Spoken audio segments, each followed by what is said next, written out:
11월 또 새로운 한 달의 시작입니다. 우리 옆에 계신 분들 인사드리겠습니다. 새로운 한 달 강건하시고 승리하십시오. 아멘. 오늘 아침에 나오면서 또 그런 이야기를 했습니다. 2달만 있으면 또 한 살 우리 먹는구나. 자, 성경은 하나님의 자기 계시입니다. 하나님은 다른 방편이 아니라 성경을 통해서 자신을 드러내시기를 기뻐하시고 원하셨어요. 하나님과 하나님의 계시는 서로 동일합니다. 계시가 곧 하나님이고 하나님은 계시로서 오늘 우리 가운데 우리를 만나 주십니다. 그러므로 계시를 아는 사람은, 믿는 사람은 하나님을 안다라고 할 수 있지만, 인간의 자력으로는 결코 하나님을 알 수도 없고, 하나님이 우리에게 나타날 때에만 우리는 하나님을 믿을 수 있는 것입니다.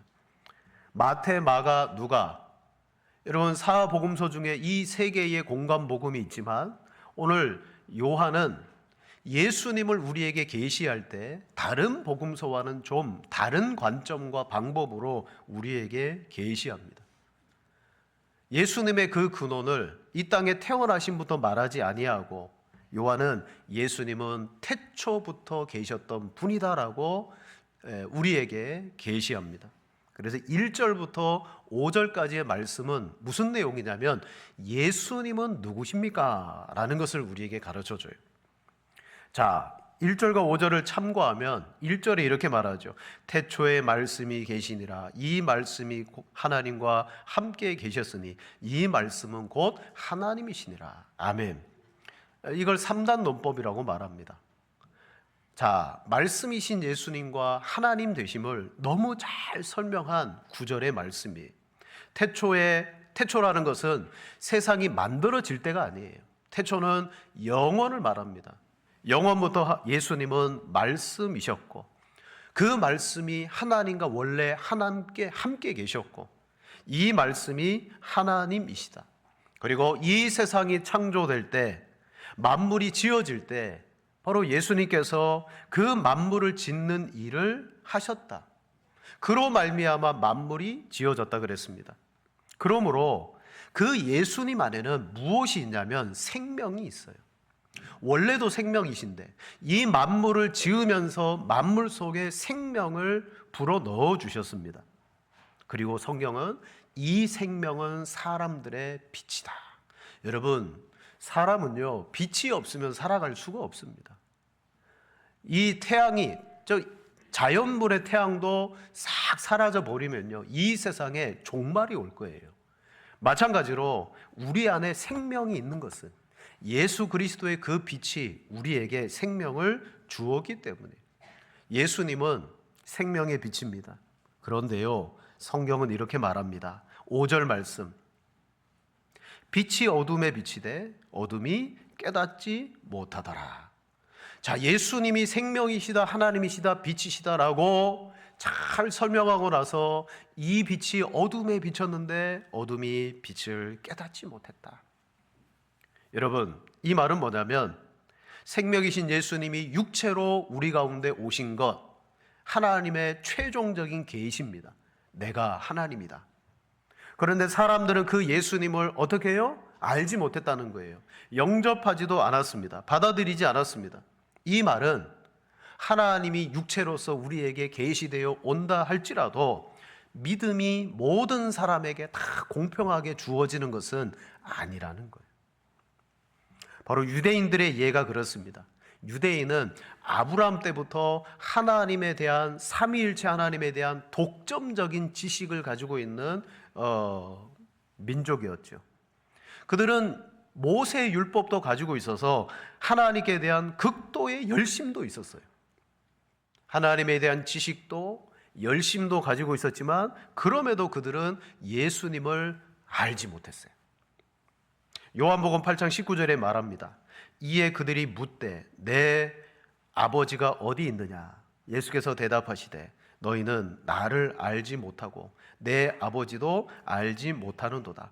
나를 알았더라면 내 아버지도 알았으리라. 아멘.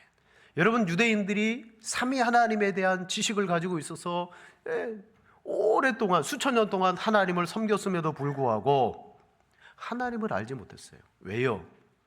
그들은 성경을 왜곡되게 알았기 때문이에요. 이게 문제예요. 그들에게 성경이 있었잖아요. 구약이라는 성경이 그들에게 있었어요.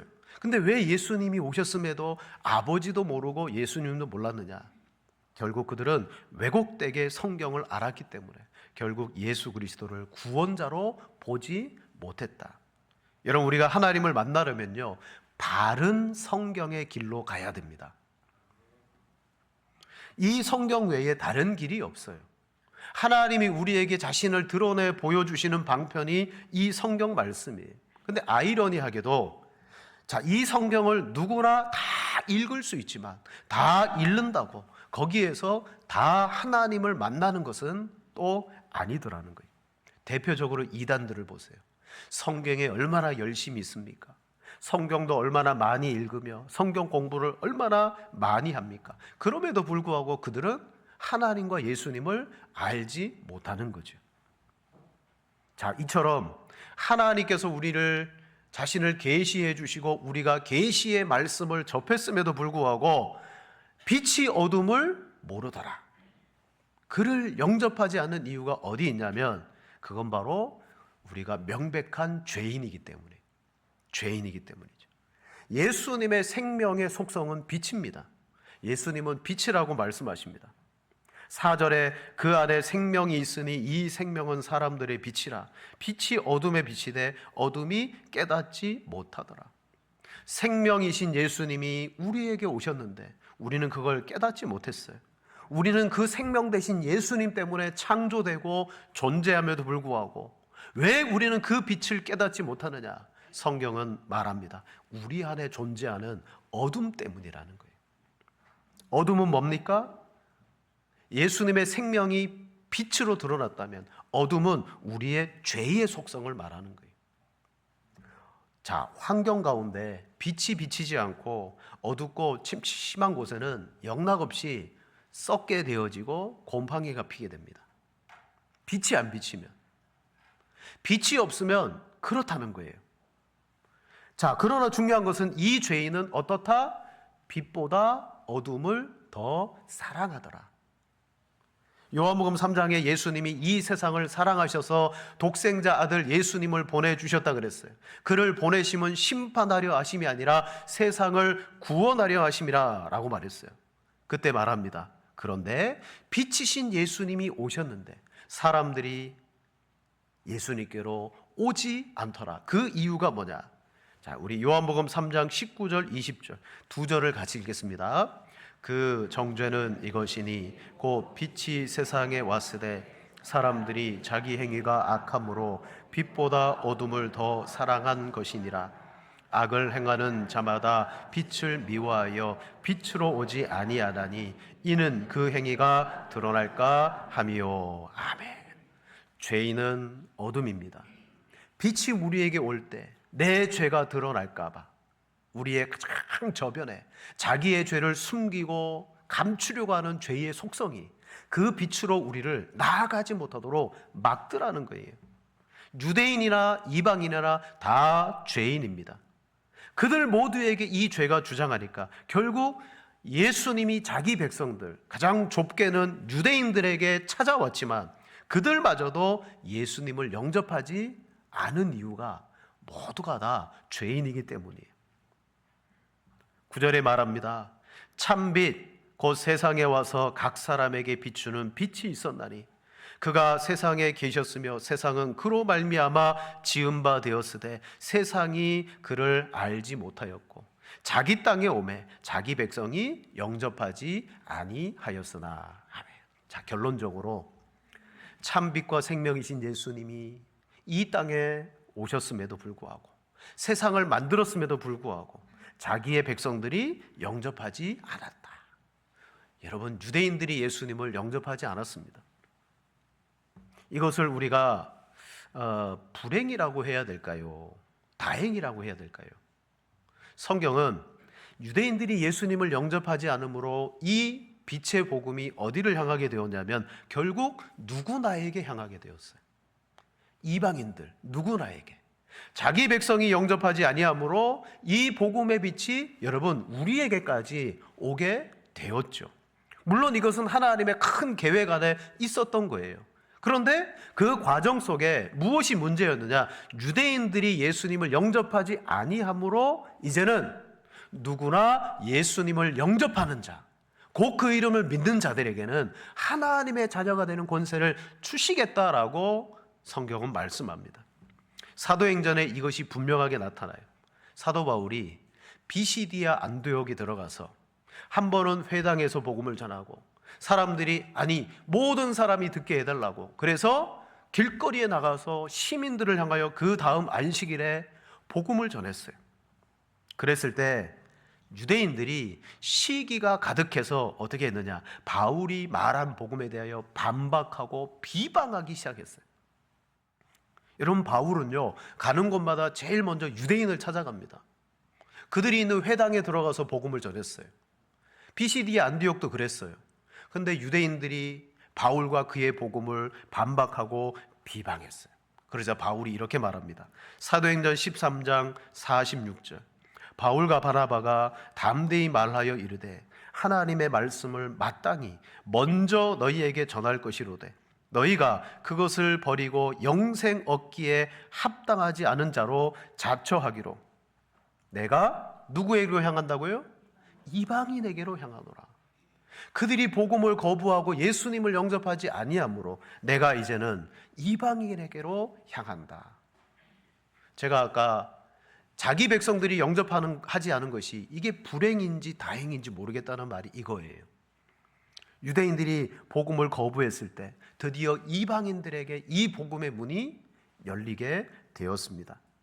바울은 유대인들이 예수님을 메시아로 인정하지 않았습니다. 그 결과 복음이 이방인에게로 향하는, 그래서 복음의 촛대가 유대인에게서 이방인에게로 넘어갔어요. 아브라함이 약속한 아브라함의 자손들에게 주었던 그 복이 아브라함에게 주신 복 약속대로 이제는 그를 축복하는 자에게 복을 나누어 줄 것이다. 온 이방인을 통하여 실현되었다라는 것을 선언하고 있습니다. 그렇습니다. 오늘 11절에 예수님도 자기 백성에게 왔지만 그들이 영접하지 않았어요. 하나님에 대한 지식을 독점적으로 가지고 있었던 유대인들이 왜 영접하지 않았을까요? 그것은 그들이 구원받기에 무능한 우리의 부패함, 전적인 부패 때문이라는 거죠. 그게 단지 유대인 때문이 아니에요. 그들이 죄로 부패했어요. 지금도 복음을 전하지만 받아들이지 않은 사람들은 왜요? 그들이 죄로 말미암아 부패했기 때문이에요. 사람은 거듭나기 전에는 하나님을 기쁘시게 할 능력이 없습니다. 또 하나님을 기쁘게 할 의향도 없어요. 근데 거듭나고 나서부터 어떤 마음이 생기느냐? 하나님을 기쁘시게 해야 되겠다. 여러분, 예수님은 만물의 창조자입니다. 주인이십니다. 그리고 우리의 생명이십니다. 하지만 자기 백성들이 거절했을 때 심지어 예수님은 천대 받으시다가 마지막에는 그 백성들에 의하여 십자가에 달려 죽음을 당하셨습니다. 자, 유대인들은 타락한 인류의 모습을 그대로 보여줍니다. 결국 우리 모두가 빛이신 예수님께로 나아가지 않는 이유가 어디 있느냐? 내가 죄인이기 때문에.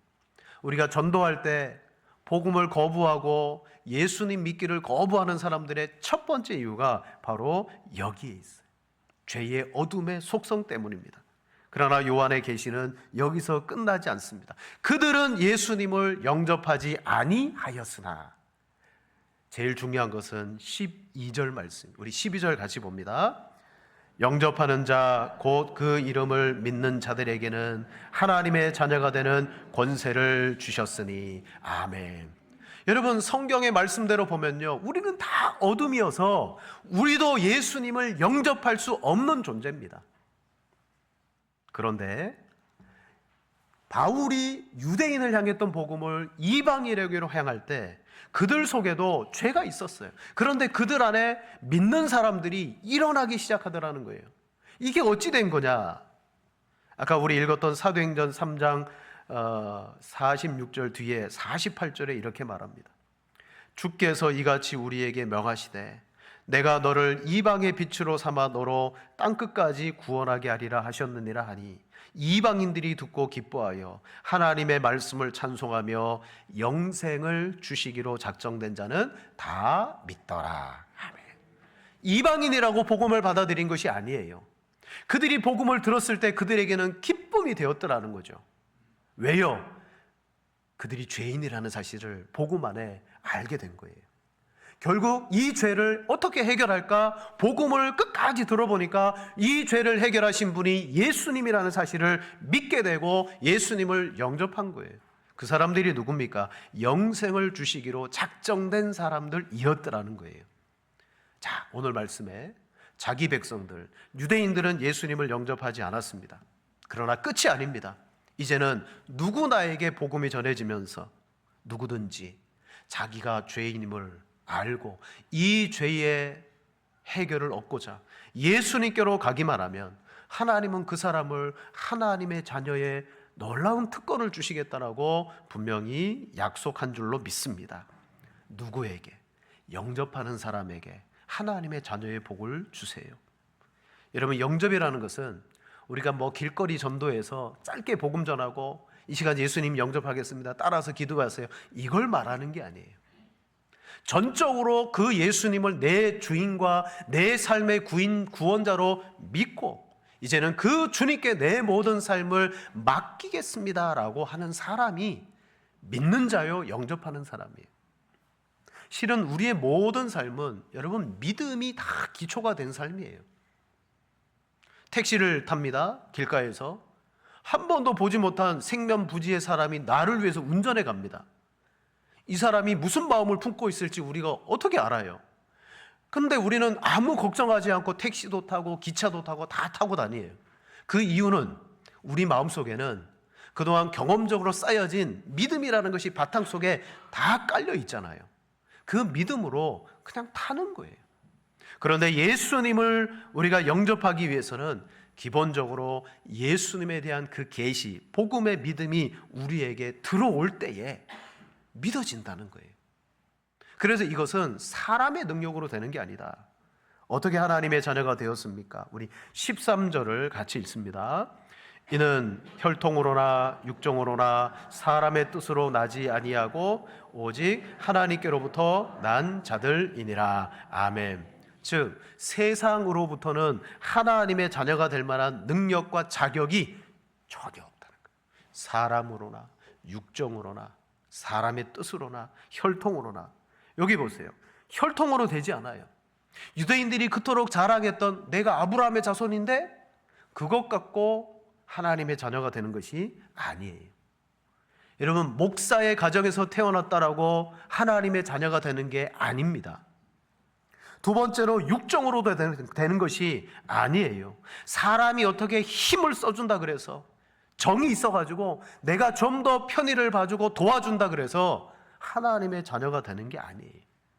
여러분, 로마 교회는 사제에게, 신부 사제들에게 놀라운 권한이 있어요.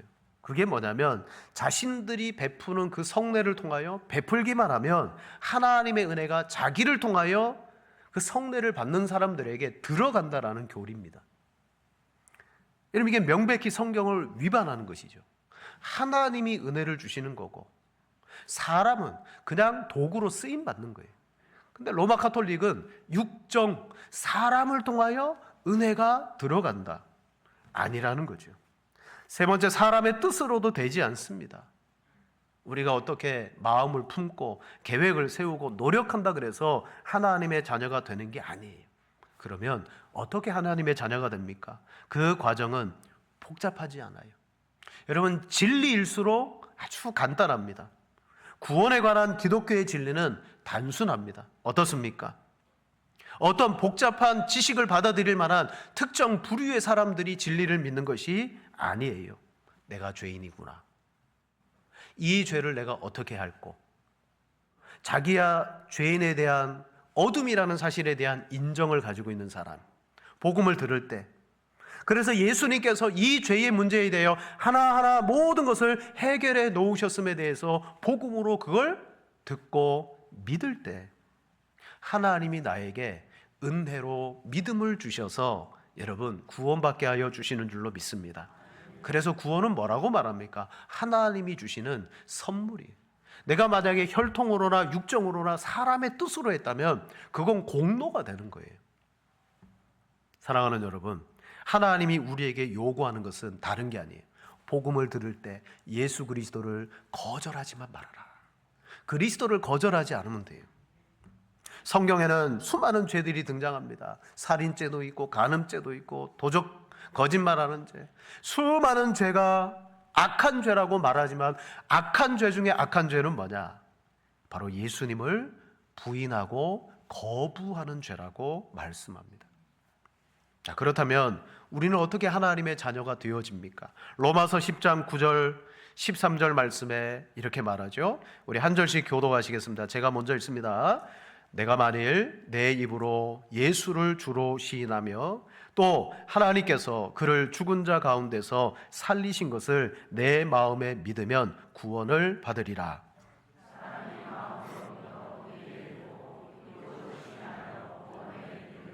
성경에 이르되 누구든지 그를 믿는 자는 부끄러움을 당하지 아니하리라 하니,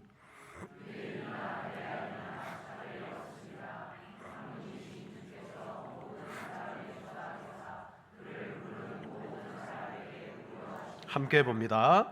누구든지 주의 이름을 부르는 자는 구원을 받으리라. 아멘. 복음을 듣고 내 마음으로 믿고 내 입으로 예수를 주라 시인하며 고백하는 자, 누구든지 주의 이름을 부르는 자에게는 구원을 얻겠다라고 말했습니다. 여러분, 여기 계신 분들 가운데 구원받았을 때 뒤에 급행료 주고 받으신 분 계세요? 뭐 이렇게 좀 더 수고비를 주고 저를 좀 구원해 주세요. 그런 분 아무도 없잖아요.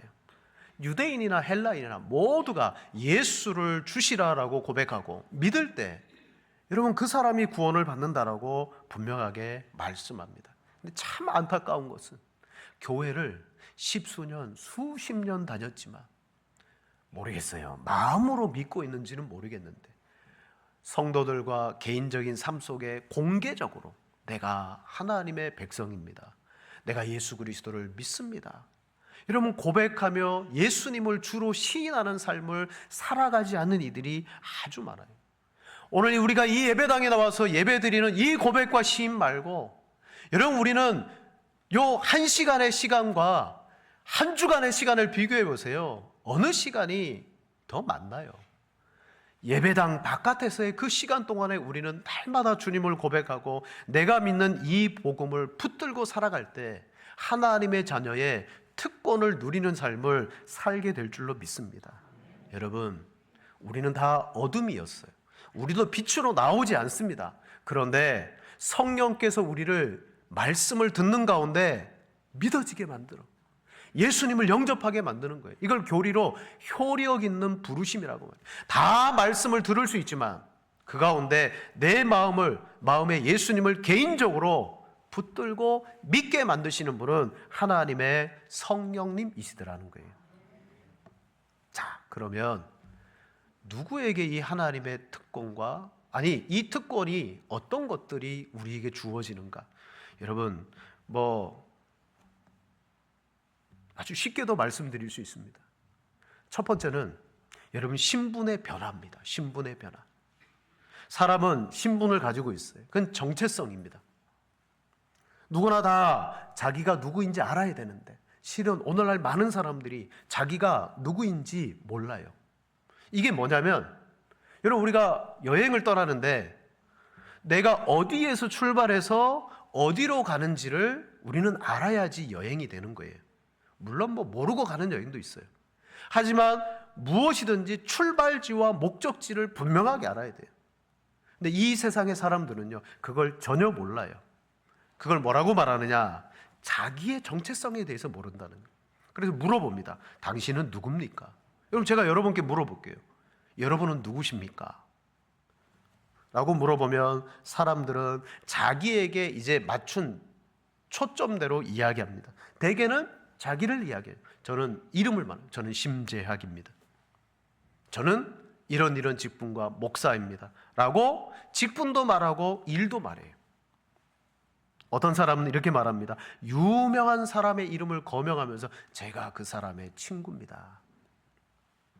즉 이게 뭐냐면 서서히 사람들은 자기에 대해서 알지 못하고 누구에 대하여 자기를 배경에 있는 것들로 자기에 대하여 설명하기 시작하더라는 거예요. 아, 나는 누구의 남편입니다. 누구의 아내입니다.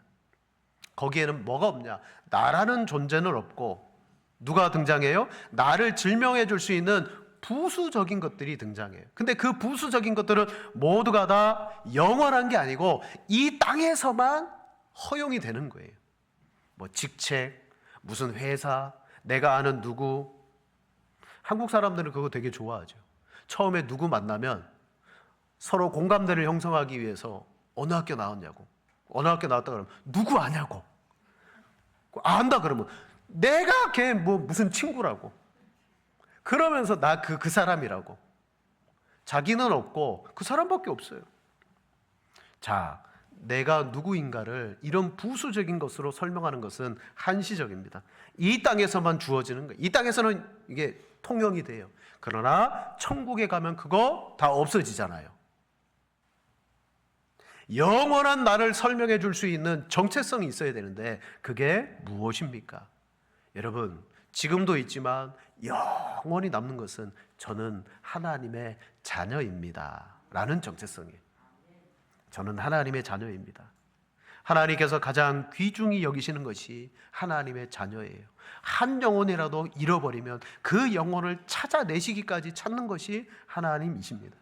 그래서 예수를 믿는 사람들에게 주어지는 최고의 정체성의 칭호는 하나님의 자녀라는 칭호예요.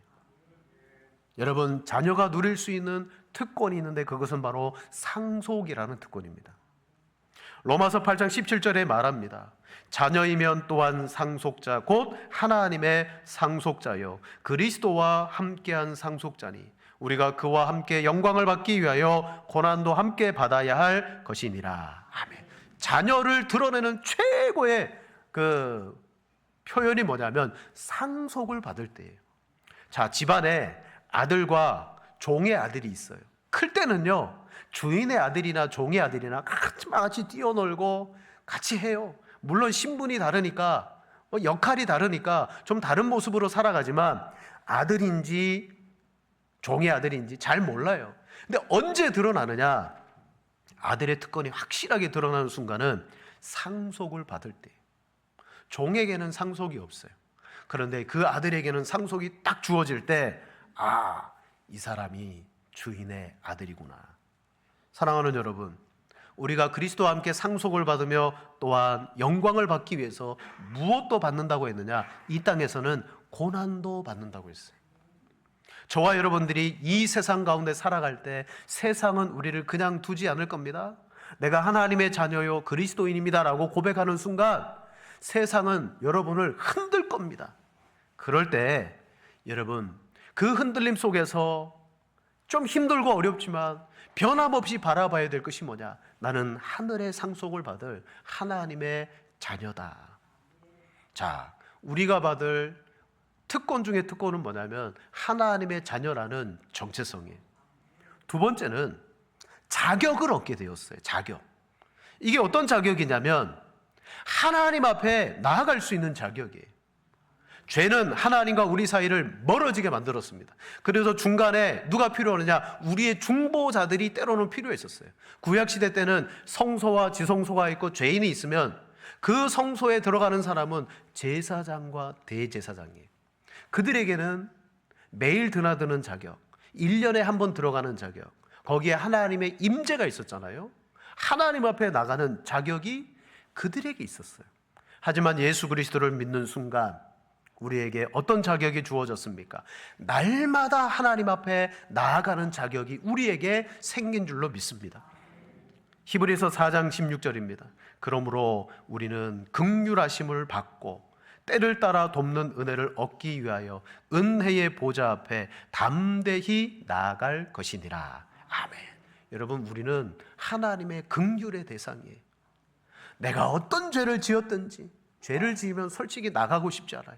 어떤 죄를 지었든지 두려우니까 하나님이 나를 긍휼히 받아주실 거다. 그러면서 은혜를 얻고자 보좌 앞에 담대히 나아가게 되었대요. 그리고 우리에게는 믿음을 주셨는데 이 믿음으로 어떤 복을 주셨느냐? 우리 히브리서 11장 6절입니다. 다 같이 읽습니다. 믿음이 없이는 하나님을 기쁘시게 하지 못하나니 하나님께 나아가는 자는 반드시 그가 계신 것과 또한 그가 자기를 찾는 자들에게 상 주시는 이심을 믿어야 할지니라. 아멘. 여러분, 하나님의 자녀가 되었다면 담대히 보좌 앞에 나가시고 날마다 믿음을 갖고 나갈 때 하나님은 우리를 기뻐하시며 상을 베풀어 주신다고 약속하고 계십니다. 누가복음 15장에 탕자가 돌아왔어요. 아버지가 잔치를 베풀어 줘요. 큰아들이 그 모습을 보고 속이 뒤집어졌어요. 아버지께 말합니다. 저 아들은 아버지의 유산을 가지고 허랑방탕하게 다 낭비하고 돌아왔는데 잔치를 베풀어 주는데 아버지를 위해 제가 이렇게 밭도 갈고 섬겨왔는데 나에게는 염소 새끼 한 마리 주지 않는다고 불평했어요. 그때 아버지가 아들에게 뭐라고 말합니까? 이렇게 말합니다. 내 것이 다 내 것이 아니냐. 여러분, 여기에서 내가 하나님의 자녀입니다, 하나님 앞에 나아가는 자격을 얻었습니다, 이건 머리로만 알고 있으면 안 돼요. 여러분, 큰아들도 아버지 아들이었어요. 아버지를 위해서 수고하고 애를 썼어요. 그러나 그는 세 번째 하나님의 자녀의 특권 누리지 못했어요. 누림이라는 거예요. 여러분, 우리는 하나님의 자녀로 누려야 됩니다. 탕자와 같이 죄를 지었어도 담대하게 긍휼하심을 얻고 하나님 앞에 나가야 됩니다. 그럼 죄사함을 누리게 될 것입니다. 또한 아버지가 얼마나 부유하고 풍성하신 분인지를 우리는 누려야 됩니다. 바로 기도의 삶이죠. 기도의 삶. 구하라, 찾으라, 두드리라. 그 말씀의 결론이 뭐예요? 바로 마태복음 7장 11절이에요. 너희가 악한 자라도 좋은 것으로 자식에게 줄 알거든 하물며 하늘에 계신 너희 아버지께서 구하는 자에게 좋은 것으로 주시지 않겠느냐. 아멘. 여러분, 이쯤 되면 여러분 속에 소망이 막 일어나야 돼요. 그동안은 내 삶의 벽으로 탁 막힌 것 같았어요. 깜깜했어요. 그런데 내가 하나님의 자녀지, 내 힘과 내 능력으로 된 게 아니지, 성령이 내 마음에 효력 있게 불러주셔서 예수님이 믿어졌지, 자녀는 상속을 받는데 내가 지금 이 땅에서 좀 비루해도 상속이 있잖아. 내가 이 땅에서 살아갈 때 자녀의 특권을 누리게 되잖아. 날마다 하나님 보좌 앞에 나갈 수 있도록 자격을 주셨잖아. 그리고 좋으신 아버지께서 구하는 자에게 좋은 것으로 주시겠다고 약속했어. 근데 여러분, 신앙의 삶이 어떻습니까? 여러분, 고아와 같지 않습니까? 고아는 그를 보호해주고 책임져 도와줄 부모가 없잖아요. 자기가 모든 것을 다 해야 되고 자기가 책임져야 돼요. 얼마나 고달픈 인생입니까? 여러분, 자녀의 특징은 누림에 있습니다. 하나님 앞에 담대히 나가서 믿음으로 아버지를 구하면 아버지께서 우리에게 좋은 것으로 주시지 않겠느냐. 예수님이 한번 제자들을 떠나기 위해서 그들에게 위로의 말씀을 했습니다. 요한복음 14장 18절, 내가 너희를 고아와 같이 버려두지 아니하리라. 떠나가시면서도 말했습니다. 내가 너희를 고아와 같이 버려두지 않는다. 하나님의 성령이 우리와 함께 계셔서 우리를 도와주세요. 히브리서 13장 5절 하반절에 말합니다. 내가 결코 너희를 버리지 아니하고 너희를 떠나지 아니하리라. 아멘. 여러분, 고아와 같이 신앙생활하지 마시기를 바랍니다. 우리는 원래 어둠이었어요. 그 하나님을 내가 스스로 영접할 수 없는 어둠. 그럴 때 하나님의 성령께서 우리를 믿음 주셔서 하나님의 자녀 삼아 주셨습니다. 내 것이다, 내 것이로되. 여러분, 누리셔야 돼요. 예배로 누리고 기도로 누리고 복음을 전함으로 누리고, 가장 중요한 것은 세상에 나가서 선포하십시오. 제가 하나님의 자녀입니다. 당신 누구야? 저는 하나님의 자녀입니다. 여러분, 이 믿음과 소망을 가지고 살아갈 때 늘 삶 속에 아벨과 같이 주님 앞에 드리고 주님과 동행하는 삶을 살아갈 것이고, 그리고 돌아와서는 진짜 기쁨으로 자녀된 복된 예배를 누리게 될 줄로 믿습니다. 그런 성도가 되시기를 축복합니다.